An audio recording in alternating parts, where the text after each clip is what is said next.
Yes. ఎవరు కావాలి? మీరెవరు? దట్స్ మా అక్కరా అక్క వీడు టాము అక్క అక్క రాక్స్ అక్క మై కాలేజ్ ఫ్రెండ్స్. అది లాస్ట్ సిగరెట్ అక్క. వీడి గ్రేట్ పెళ్లి. Hi congrats. Thank you. రేపు పెళ్లి పెట్టుకుని ఇక్కడేం చేస్తున్నారు? అది పెళ్లికి ఇన్విటేషన్ ఇద్దామనేసి. ఇదిగో ఓ ఇదిగోండి. నైస్. తప్పకుండా రావాలి. జరిగితే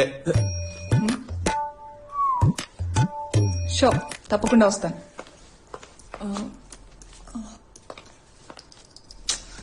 మీరేం చేస్తుంటారు? I teach math at Prince school. ఓ రే కీస్ ఎక్కడ పెట్టావు? అక్క బండి నాకు కావాలక్క. నేను హాస్పిటల్ వెళ్ళాలరా. మీకేమైనా అయిందా? మీకు కొంచెం అధిక ప్రసంగం అనుకుంటా. మీరు